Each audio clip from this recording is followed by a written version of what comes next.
आइए, आप सभी का स्वागत है आपके अपने इस YouTube चैनल पर। और आज हम बात करने जा रहे हैं ऐसी 5 मज़ेदार ट्रिक्स के बारे में जो आपकी आने वाली प्रतियोगी परीक्षाओं को बहुत आसान बनाने वाली हैं। इससे पिछले वीडियोस में भी हम 5 ट्रिक्स के बारे में बात करते आए हैं जो या तो हमारी कैलकुलेशन को हेल्प करने वाली हैं या तो प्रतियोगी परीक्षाओं में जो प्रश्न पूछे जाते हैं उनसे रिलेटेड है, जिससे हम प्रतियोगी परीक्षाओं वाले जो प्रश्न हैं उनको बहुत आसानी से कर सकें और जिससे हमारी एक्यूरेसी बढ़ेगी और हमारा जो अर्निंग पॉइंट है वो भी बढ़ेगा। तो पिछले वीडियो में हमने बात की थी प्रतियोगी परीक्षाओं में पूछे जाने वाले प्रतिशतता के प्रश्न जो आते हैं उनको आसानी से कैसे हल करें। इसका पार्ट 1 हम पहले ही बना चुके हैं। अगर अभी तक आपने पार्ट 1 नहीं देखा है तो आप प्लेलिस्ट में जाकर पार्ट 1 देख लें, क्योंकि आज जो पार्ट 2 है हम इसमें पार्ट 1 से आगे की 5 ट्रिक्स को आपको बताएंगे, जिससे आप अपने कॉम्पिटिटिव एग्ज़ाम्स जो हैं उनमें प्रतिशतता के प्रश्न तो मामूली बात है, पूछे ही जाते हैं। आने वाली रेलवे की परीक्षाएं हैं, लेखपाल की जो एग्ज़ाम्स हैं, उन सारी परीक्षाओं में ये प्रतिशतता के प्रश्न पूछे जाते हैं। तो आज हम इसी से रिलेटेड 5 ट्रिक्स जो पहले बता चुके हैं उनसे आगे की 5 ट्रिक्स को डिस्कस करेंगे, जिससे आप आने वाले प्रश्नों को बहुत ही कम समय में आसानी से लगा सकते हैं। तो चलिए स्टार्ट करते हैं 5 बेस्ट ट्रिक्स के बारे में। तो ये है हमारी सेकेंड सीरीज की पहली ट्रिक, और जो हम फर्स्ट, सेकेंड और थर्ड ट्रिक आपको बताने जा रहे हैं ये फर्स्ट वीडियो से रिलेटेड भी है। ऐसी ही ट्रिक्स की बात हमने फर्स्ट वीडियो में भी की थी और आपको बताया था कि इनकी जो सेकेंड वर्जन वाली ट्रिक्स हैं वो हम आपको सेकेंड वीडियो में बताएंगे, तो उसी से रिलेटेड हैं। अगर आपने फर्स्ट वीडियो को नहीं देखा तो देखेंगे तो आपको और अच्छे से समझ में आएंगी। चलिए बात करते हैं, तो आप उसको भी समझते चलेंगे। यदि ए की आय, ए मतलब कोई भी व्यक्ति होगा, की आय, बी की आय, बी भी कोई एक व्यक्ति है, से x% कम हो। पिछली बार यहाँ था कि अगर ए की आय बी की आय से x% ज़्यादा हो, तो अब जो हम 3 ट्रिक्स फर्स्ट, सेकेंड और थर्ड की बात करेंगे वो कम वाली हैं। और पिछले वीडियो में हमने बात की थी अगर ए की आय बी की आय से x% ज़्यादा हो, ठीक है। तो जितनी भी ट्रिक्स थी फर्स्ट, सेकेंड, थर्ड वाली वो ज़्यादा वाली थी। यहाँ पर हमने बताया था कि अगर कम कहे तो क्या करना है, बहुत ज़्यादा डिफरेंस नहीं था। जैसे यहाँ फार्मूला है x/100 - x, तो 100 + x का फार्मूला था। आप देखेंगे तो अच्छे से समझ में आएगा। तो चलिए हम इसी ट्रिक को फोकस करते हैं। अगर आपको कोई ट्रिक्स देखनी है जो पिछले वीडियो में हमने बताई है तो आप पिछला वीडियो देख लें, ज़्यादा क्लियर रहेगा। हम इसी पर फोकस करते हैं जो 5 ट्रिक्स आज हम डिस्कस करने वाले हैं। यदि ए की आय बी की आय से x% कम है तो यह बताना है कि बी की आय ए की आय से कितने % अधिक होगी। बहुत ज़्यादा बार ये प्रश्न पूछे जाते हैं और बहुत छोटा सा हमारा सॉल्यूशन होता है। हम उसको बहुत लेंथी, अगर रेगुलर मेथड से लगाते हैं तो बहुत लेंथी हो जाता है हमारे लिए। इसीलिए हमने ट्रिक्स यहाँ पर डिक्लेयर करना चाहा था कि अगर कोई ए व्यक्ति है, उसकी आय बी की आय से x% कम है, तो ये बताना है बी की आय अगर कंपेयर की जाए ए से तो कितनी ज़्यादा है, कितने % ज़्यादा है। तो ऐसा ये क्वेश्चन है, तो इससे आप जल्दी समझ में आएगा। और यहाँ एक चीज़ डिक्लेयर करना है कि जो हम ट्रिक बता रहे हैं उसके साथ एक ही क्वेश्चन आपको सॉल्यूशन में दे रहे हैं, क्योंकि यहाँ पर हमारा फोकस रहता है आपको ट्रिक समझाने का। अगर आपको ये ट्रिक्स अच्छे से प्रिपेयर करनी है तो आप ऐसे ही जितने भी कॉम्पिटिटिव एग्जाम्स में क्वेश्चंस पूछे गए हैं आप उन पर इन ट्रिक्स को अप्लाई कीजिए जो आप हमसे सीख रहे हैं, तो शायद आप इसको लर्न भी कर पाएंगे, मतलब तैयार भी कर पाएंगे।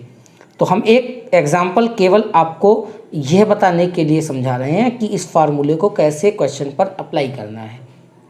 अगर आप कहेंगे तो हम जो इम्पॉर्टेंट क्वेश्चंस हैं उनकी सीरीज भी आपको सॉल्यूशन के तौर पर बनाकर अवेलेबल कराएंगे। आज केवल ट्रिक्स ही सीखते हैं। तो क्वेश्चन हमारा है, अरविंद की आय महेश की आय से कितने % कम है? 40% कम है। तो ये 40% मतलब हमारा क्या हो गया? x हो गया। तो ज्ञात करना है कि महेश की आय जो है अरविंद से कितने % ज़्यादा है। तो ज़्यादा है ज्ञात करने के लिए हम लोग क्या करेंगे? Calculation 40/100 - 40 × 100। I think that is clear. तो 40, 100 से 40 माइनस होगा 60, इंटू 100, दैट्स इट। 0 से 0 कैंसिल कर देंगे।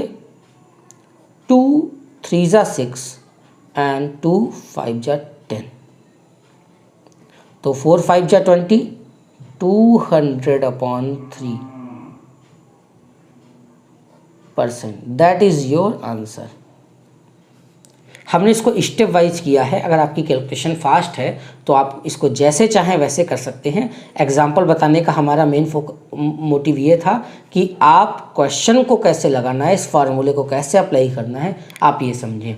अगर इसको आप तैयार करना चाहते हैं तो ऐसे ही जितने भी आपको क्वेश्चन मिलते हैं एग्ज़ाम्स में आए हुए, उनको आप लगाने की प्रैक्टिस करेंगे तो बहुत आसानी से आप इसको भी सीख सकेंगे। चलिए, जो अगली ट्रिक है उस पर हम बात करेंगे। तो हमारी नेक्स्ट ट्रिक है, ये भी ट्रिक हम पिछले में बता चुके हैं, उसमें खाली x% अधिक होना वाला जो मेथड था वो था, तो वहाँ भी वही चीज़, फार्मूला ये एक ही है जो हम पहले भी ट्रिक में बताए थे आपको। किसी वस्तु के मूल्य में x% की कमी हो गई तो उसके खर्च को कितने प्रतिशत बढ़ा दें कि जो मंथली एक्सपेंस है वो अपरिवर्तित रहे, मतलब मंथली एक्सपेंस जो आपका हो रहा है उसमें कोई भी चेंज ना आए। मतलब इससे पहले हमने जो यहाँ पर ट्रिक डिस्कस की थी उसमें यह था कि किसी वस्तु के मूल्य में वृद्धि होती है x% की, तो हम उसके खर्च में कितने प्रतिशत कमी कर दें कि जो टोटल एक्सपेंस है वो अपरिवर्तित रहे। तो यहाँ पर हम बात करेंगे किसी वस्तु के मूल्य में x% की कमी हो रही है तो उसका खर्चा कितना % बढ़ा दिया जाए जिससे जो मंथली एक्सपेंस है वो कैसा रहे, बिना चेंज हुए, जैसा था बिल्कुल वैसा रहे, उसमें कोई चेंज ना हो। तो इस ट्रिक को भी वही फार्मूला वही है, केवल जो नरेशन है वो बदल गया है। तो इसीलिए ये जो 3 ट्रिक्स हैं बहुत ज़्यादा इंपॉर्टेंट हो जाती हैं, क्योंकि ये फार्मूला एक ही है। इस एक फार्मूले पर 3 तरीके की ट्रिक्स पूछी जाती हैं। तो आप इनको प्रिपेयर करेंगे तो शायद ये 3 तरीके के, अगर इसमें से कोई भी एक पैटर्न का क्वेश्चन जो आपसे पूछा जाएगा तो आप उसको आसानी से सॉल्व कर सकेंगे। चलिए करते क्या है, कितने प्रतिशत की कमी हो रही है, तो यदि चने के मूल्य में 20% की कमी हो गई, मान लिया आप लोग डेली चना खाते हैं और उसके मूल्य में 20% की कमी हो गई, तब चना सस्ता हो गया तो आप सोचेंगे कि ज़्यादा खा लें, जल्दी सेहत बने। तो इसके लिए आप उसके उपयोग में कितने प्रतिशत वृद्धि कर दें कि जो आपका मंथली एक्सपेंस है, जितना चने पर आप खर्च कर रहे थे पहले उतना ही खर्च हो, लेकिन अब आप चने ज़्यादा खा सकते हैं। तो कितना ज़्यादा खा सकते हैं उसको परसेंटेज में आपको निकालना है। तो कितनी कमी थी, 20%, तो x की वैल्यू 20 है, तो 20/100 minus 20 × 100। I think that is clear. पिछली बार था कि मूल्य में वृद्धि हो गई है, तो वृद्धि होने पर हम लोग यहाँ पर प्लस करते थे। चलिए अब इसको सॉल्व करते हैं। तो 20/80 × 100, हम इसको स्टेप वाइज सॉल्व कर रहे हैं ताकि जो लोग आर्ट साइड या मैथ से ज़्यादा रिलेट नहीं करते हैं वो भी इस चीज़ को आसानी से समझ पाएँ। चलिए इसको कैंसिल अगर करेंगे तो 4 2 जा 8 एंड 4 5 जा 20, 2 5 जा 10, तो 5 5 जा क्या हो जाएगा, 25% इंक्रीमेंट हमें कर देना चाहिए चने के उपयोग में, जिससे जो मंथली एक्सपेंस है वो कभी भी गड़बड़ ना हो। आई थिंक ये ट्रिक आपको क्लियर हो गई होगी, क्योंकि फार्मूला सेम है, केवल नरेशन बदला है। तो आप इसको तैयार कर लेंगे। एक और ट्रिक है इसी फार्मूले पर, तो वो हम अभी 3rd स्टेप में डिस्कस करने जा रहे हैं। तो ध्यान देंगे 3rd ट्रिक पर। और 3rd ट्रिक का अगर फार्मूला देखेंगे तो फिर कहेंगे आप ये तो फार्मूला वही है। तो हाँ जी, फार्मूला वही है, लेकिन क्वेश्चन को पूछने का तरीका थोड़ा बदला हुआ है, इसीलिए आपको यहाँ ये चीज़ एक्सप्लेन करनी ज़रूरी थी। एक ही फार्मूला है, आपको हमने तो ये 3rd ट्रिक उसी फार्मूले के बेस पर बताई है, लेकिन चेंज क्या है इसमें, चेंज ये है कि जो क्वेश्चन पूछने का तरीका है वो बदला हुआ है। और इसीलिए ये ट्रिक हमारी इम्पॉर्टेंट हो रही है कि इस ट्रिक को एक ही फार्मूले पर जो क्वेश्चन है वो 3 डिफरेंट तरीके से पूछा जाता है। और ये तीनों जो पैटर्न हैं आप किसी भी एग्ज़ाम को उठाकर देख लिए, इन 3 में से एक ना एक पैटर्न आपको वहाँ पर कंपलसरी तौर से मिलेगा। इसीलिए हमने इसको यहाँ पर ज़्यादा एक्सप्लेन किया है। पिछली बार में भी ऐसी ही 3 ट्रिक आपको बताई थी, टोटल 5 थी, मगर 3 इसी तरीके की थी जो हम आपको 1st, 2nd और 3rd डिस्कस कर चुके हैं। चलिए इस ट्रिक के बारे में बात करते हैं। किसी आयत या त्रिभुज कह सकता है, के आधार कहेगा तो त्रिभुज के लिए कहेगा, और अगर आयत कहेगा तो लंबाई की बात करेगा।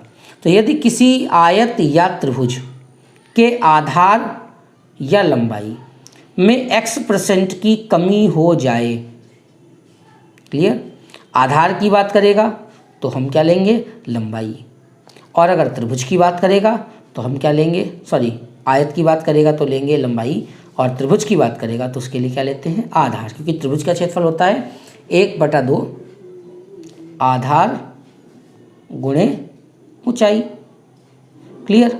और अगर हम बात करें आयत के क्षेत्रफल की तो होता है लंबाई गुणे चौड़ाई।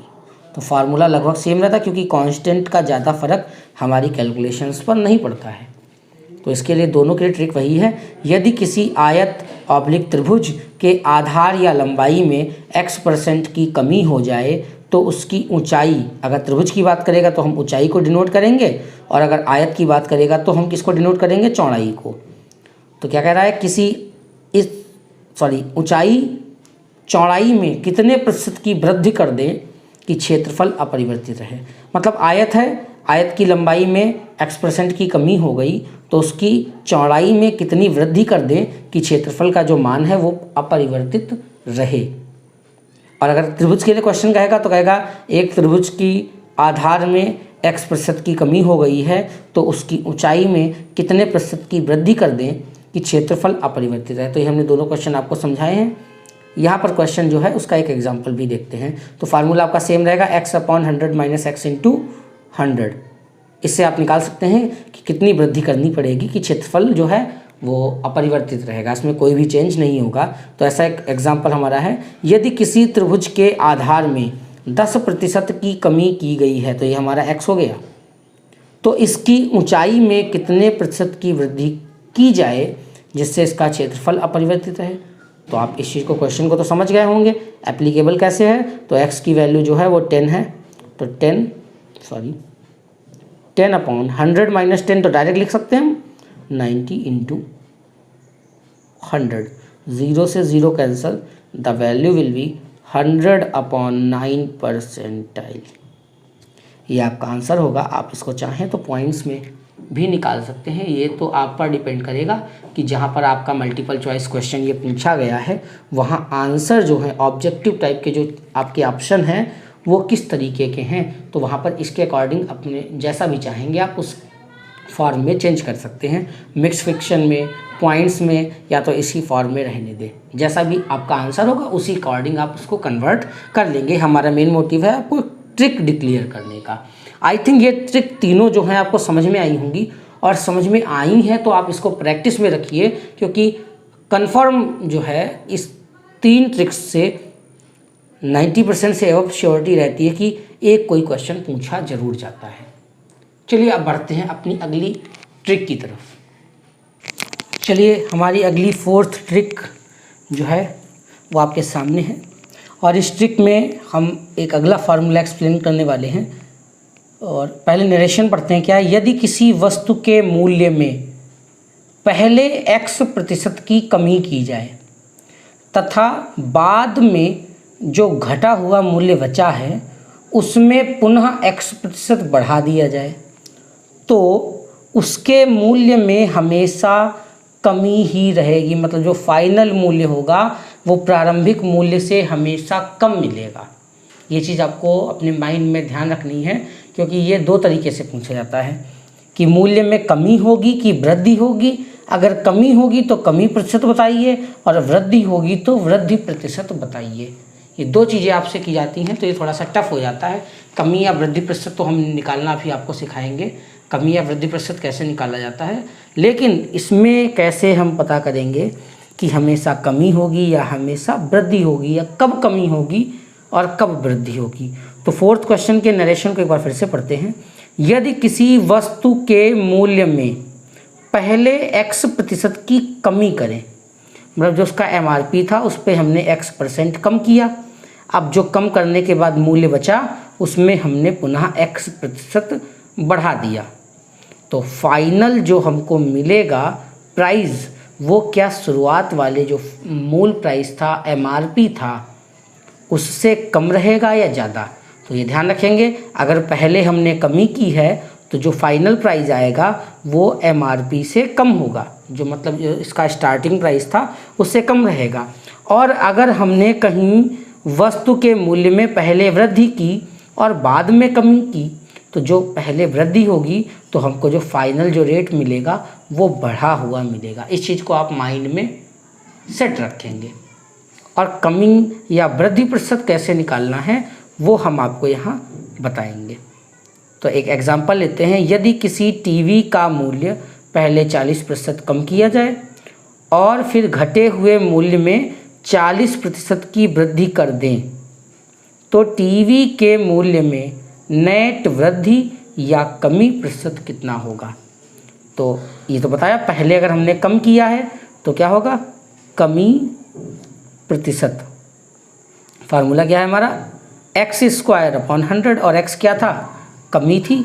तो x की वैल्यू कितनी है, 40, तो 40 का स्क्वायर अपॉन 100। इसको अगर हम सॉल्व करेंगे तो 40 × 40 अपॉन 100, 0 0 कैंसिल हो जाएंगे, 4 4 जा 16% जो है वो आपकी कमी आएगी। मतलब जो फाइनल प्राइस मिलेगा वो इनिशियल प्राइस, इनिशियल मतलब शुरुआत वाला जो प्राइस था उससे 16% कम ही होगा।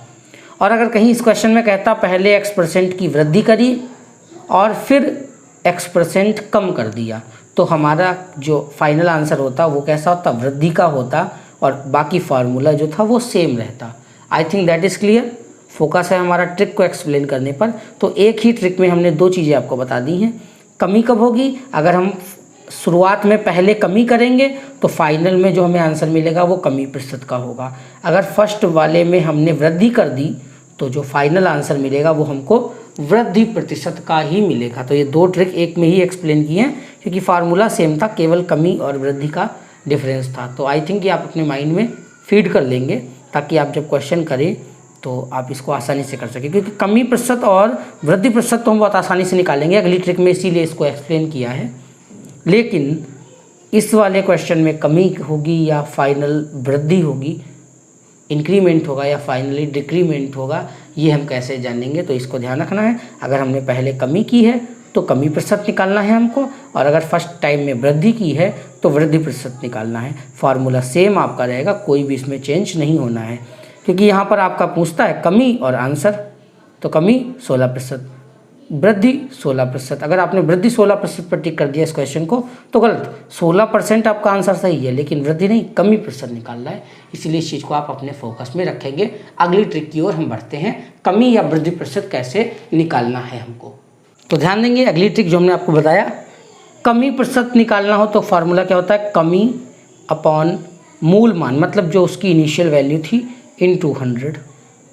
और अगर वृद्धि निकालनी है, वृद्धि का प्रतिशत निकालना है, तो वृद्धि अपॉन मूल मान, मतलब इनिशियल वैल्यू × 100। यहाँ पर एक एग्जाम्पल हम चेक करते हुए चलेंगे, जिससे हम एग्जाम्पल के थ्रू इस चीज़ को बहुत आसानी से समझ सकते हैं। और एग्जाम्पल ज़रूरी भी है, क्योंकि हो सकता है बाय द वे आपको ट्रिक पता हो, लेकिन मेन प्रॉब्लम क्या है कि पता होने के बावजूद भी एप्लीकेबल कैसे है, इसको हमको ध्यान देना है। और इसको तो ख़ास तौर से, क्योंकि लोग अधिकतर मूल मान जो होता है इसको चेकआउट करने में गलती कर देते हैं, मतलब इसको गलत डाल देते हैं। तो अब देखते हैं कैसे मूल मान निकालेंगे। तो ध्यान देना है, क्वेश्चन हमारा क्या कहता है, 60 संख्या 80 से कितने प्रतिशत कम है। तो हमें किससे कंपेयर करना है, 80 से कंपेयर करना है ना। तो 80 हमारा क्या हो गया, मूल मान हो गया, इनिशियल वैल्यू हो गया। तो सबसे पहले निकालेंगे कमी। तो 60 80 से कितने प्रतिशत कम है, तो कमी कितनी हो जाएगी अगर हम निकालें, तो 80 - 60 मीन्स ये कम कितना है, 20 कम है। 80 से जो 60 है वो कितना कम है, 20 कम है। लेकिन हमको फाइनली आंसर निकालना क्या था, कमी प्रतिशत। तो कमी प्रतिशत कितना हो जाएगा, कमी मतलब 20 बटे मूल मान कितना था, 80 × 100। तो मूल मान के लिए क्या देंगे, जिससे हमको कंपेयर करना है उसको हम मूल मान के रूप में लेंगे। किससे कंपेयर करना है? 80 से कंपेयर करना था ना, तो 80 को हमने मूल मान की जगह, तो 0 से 0 कैंसल, 2 4 जा 8 और 4 से 100 कैंसिल करेंगे, then answer will be 25 and it is in percentage. तो कमी कितने परसेंट है? तो 25% कम है 60 किससे? 80 से। I think that is clear. एक क्वेश्चन जो है, एक एग्जाम्पल हम वृद्धि प्रतिशत पर भी लगाएंगे। तो वृद्धि प्रतिशत के लिए क्या है क्वेश्चन? अमर तथा मनोज, ये एक इसलिए हमने एग्जाम्पल लिया है क्योंकि सैलरी वाला प्रॉब्लम हम पहले भी 2 ट्रिक्स में सॉल्व कर चुके हैं, मगर वहाँ पर आपको डायरेक्ट सैलरी नहीं दी थी।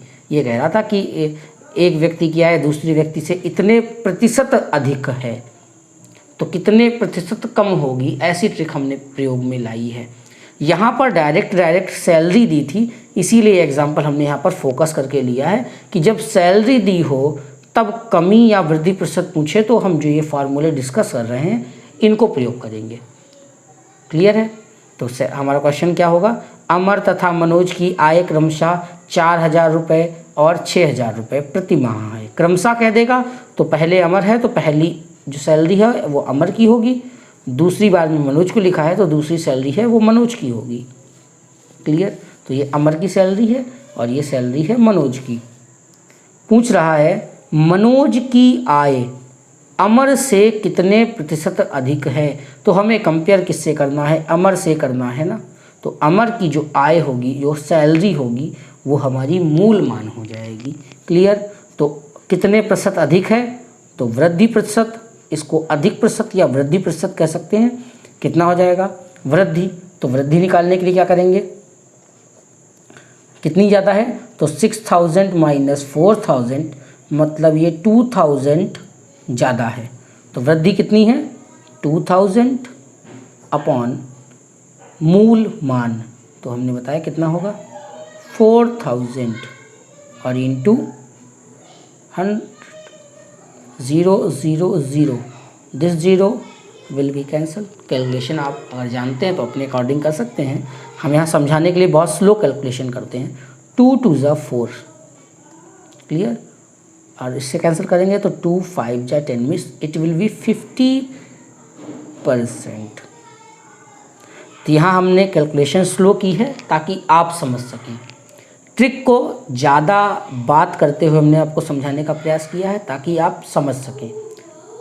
अगर आपको कैलकुलेशन जो है, मल्टीप्लिकेशन है, या आपको फास्ट करनी है तो हमारे प्रीवियस जो वीडियोस हैं उनमें देखिए, तो कैलकुलेशन को आसानी से कैसे करें इनसे रिलेटेड हमने 10 ऐसी ट्रिक्स को रिवील किया है। हर वीडियो में 5 ट्रिक्स को हम रिवील करते हैं, तो जिससे आप मल्टीप्लिकेशन जो है एग्ज़ाम्स के समय बहुत इजी कर लेंगे आप अपना, मतलब बहुत इजीली कैलकुलेशन कर सकेंगे, जिससे आपको बेशक लाभ मिलेगा। हमने भी इस चीज़ को इसका लाभ लिया है, तो सोचा कि आप लोगों को भी इसका लाभ मिलना चाहिए।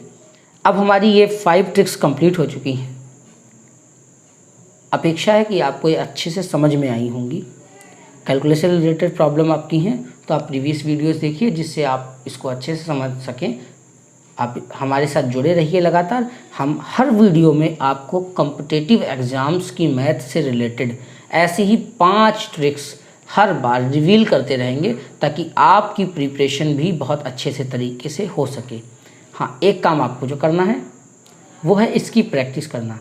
ऐसे ही जो भी प्रश्न आपको कॉम्पिटिटिव एग्ज़ाम्स वाले मिल सकते हैं, आप उन क्वेश्चंस को लीजिए और सॉल्व करने का प्रयास कीजिए। अगर आप उसको प्रैक्टिस करेंगे तो आप उसको अपने डेली रूटीन में या उसको सीखने में बहुत आसानी होगी आपको, और कॉम्पिटिटिव एग्ज़ाम्स में भी आप उसको अप्लाई कर पाएंगे। तब तक के लिए धन्यवाद। अगली 5 ट्रिक्स लेकर हम जल्द ही आपको अगले वीडियो में मिलेंगे। तब तक के लिए धन्यवाद। जय हिंद।